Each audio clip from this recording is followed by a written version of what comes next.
시편 89편에서 91편까지 말씀입니다.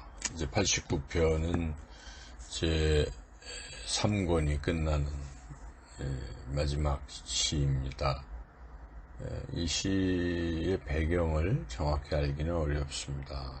다만 이 시에서 다윗 언약을 언급한다는 점에서, 그리고 내용상 어떤 큰 위기를 만났다는 점에서 다윗 후손 중에 남유다 왕들 중에 어떤 큰 위기에 처했을 때이거나 아니면 남유다가 완전히 멸망했던 포로기 때를 배경으로 한 것으로 보입니다.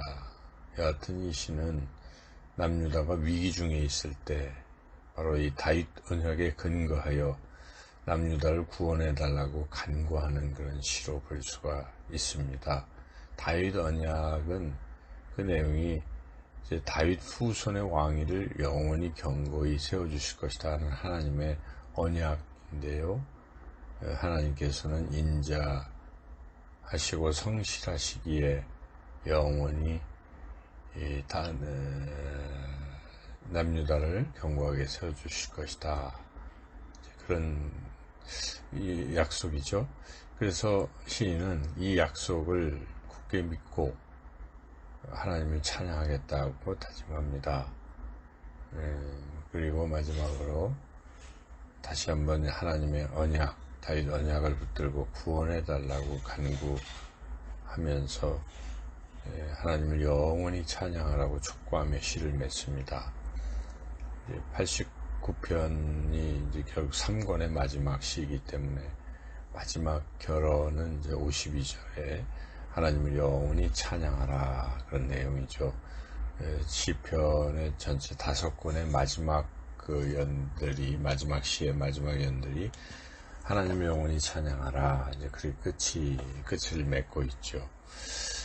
그래서 우리가 이제 이 시를 읽으면서 우리나라도 어떤 국가적 위기에 처할 수가 있을 때, 그럴 때 우리가 해야 할 수 있는 유일한 것이 무엇인가? 그것은 기도하는 것이죠. 특별히 하나님께서 우리 민족을 사랑하셔서 하나님의 백성으로 삼아주셨다는 확신을 가지고, 하나님께서는 하나님의 백성은 끝까지 지켜주신다는 그런 약속의 말씀을 우리가 믿고 그 약속에 근거해서 하나님께 이 나라를 지켜달라고 이렇게 기도해야 할 것입니다. 이제 시편 90편은 유명한 시입니다. 제 4권이 시작되는 부분이기도 한데, 특별히 이 시는 모세의 시입니다. 시편 150편 중에 모세의 시는 유일한데, 이 모세의 시라고 한다면 가장 오래된 시라고 볼 수가 있죠. 시편 150편들 중에.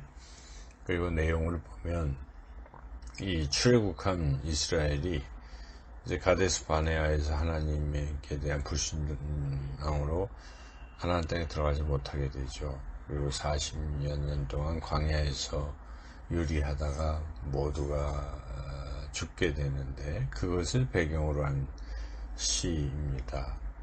그래서 이제 광야에서 이렇게 생활할 때 모세는 그렇게 광야에서 자꾸 그 텐트, 천막을 가지고 이동하고 하다 보니 생각한 것이, 영원히 이동하지 않고 거할 수 있는 곳은 어디일까? 모세는 그것을 생각하다가 이스라엘 백성이 영원히 머물 곳은 오직 하나님뿐이시다, 이제 그렇게 고백합니다. 모세의 고백처럼 우리는 이 세상이 영원히 살 곳이 아닙니다. 이 세상은 내 집이 아닙니다. 이 세상은 우리가 잠시 거쳐가는 그러한 곳입니다. 우리는 나그네와 같은 것이죠. 우리가 머물 영원한 본토, 영원한 집은 오직 하나님 계신 곳, 하나님 나라일 것입니다. 그래서 항상 우리는 하나님을 우리의 영원한 거처로 여기며 그 하나님 함께 머무는 것을 가장 귀한 복으로 여기고 살아가야 할 것입니다. 모세는 계속해서 탄식을 하는데 인생이 참 순식간에 지나간다라고 말합니다. 마치 아침에 핀 꽃이 저녁에 사라지는 것처럼, 아침에 보이던 안개가 어느새 사라지는 것처럼 인생은 곧 지나갑니다. 우리가 소망할 것은 이 땅에서의 유한한 삶이 아닙니다. 영원한 삶입니다. 오직 그 영원한 삶이란 앞선 1, 2절에서 모세가 고백한 대로 오직 하나님 안에 거하는 삶, 그 삶이 영원한 삶일 것입니다. 이제 계속해서 모세는 인생 유한을 계속 느끼는데, 특별히 가데스 바네아에서의 범죄 때문에 하나님의 진노하심으로 광야에서 죽어갔던 자신들의 삶을 돌이켜보고 더욱 인생 유한을 느꼈을 것입니다. 그래서 모세는 하나님 이제는 불쌍히 여기셔서 진노를 거두셔서 남은 인생이라도 은총을 내려달라고 이렇게 간구하지요. 그래서 하나님의 그 불쌍히 여기심, 우리도 힘들고 어려운 상황에서 하나님의 불쌍히 여기심을 바라보며 또 기도하며 살아가야 되겠습니다. 이제 시편 91편입니다. 시편 91편은 저자 시기 다 미상인데요. 내용상 이 시의 이제 화자는 제사장인 것 같고 듣는 청자는 백성인 것 같고, 마지막 그 14절에서 16절에서만 말씀하시는 분이 하나님이시고 듣는 사람이 백성인데, 이것은 하나님을 거처로 삼고 하나님을 의지하며 하나님을 사랑하며 알아가며 기도하는 사람들이 누릴 수 있는 행복을 노래하는 그런 시편입니다. 그래서 시인은 하나님을 거처로 삼고 하나님을 의지하는 사람에 대해서는 하나님께서 항상 보호해 주실 것이다, 그렇게 노래합니다.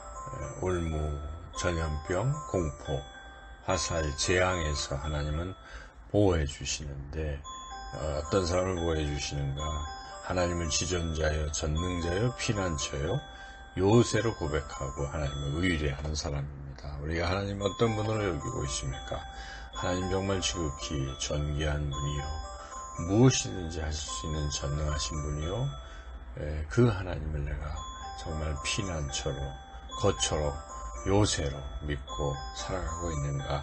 그렇다면 어떤 어려운 상황에서도 하나님께서는 건져주시고 지켜주실 줄로 믿습니다. 하나님, 시인은 특별히 9절 13절에서 하나님 안에 거하는 사람은 하나님께서 천사를 동원해서 지켜주신다고 그렇게 노래하고 있습니다. 그리고 계속해서 시인은 이제 마지막에서 하나님께서 백성에게 전하시는 그 말씀을 이렇게 말씀하시는 것을 전하는데, 그 내용은 하나님은 하나님을 사랑하고 하나님을 알고 하나님께 기도하는 사람을 반드시 건져주시고 높이시고 복을 주신다는 것이죠. 그래서 우리는 이 시편을 생각하면서 우리가 진정으로 피난처요 안식처로 삼고 있는 것이 무엇인가?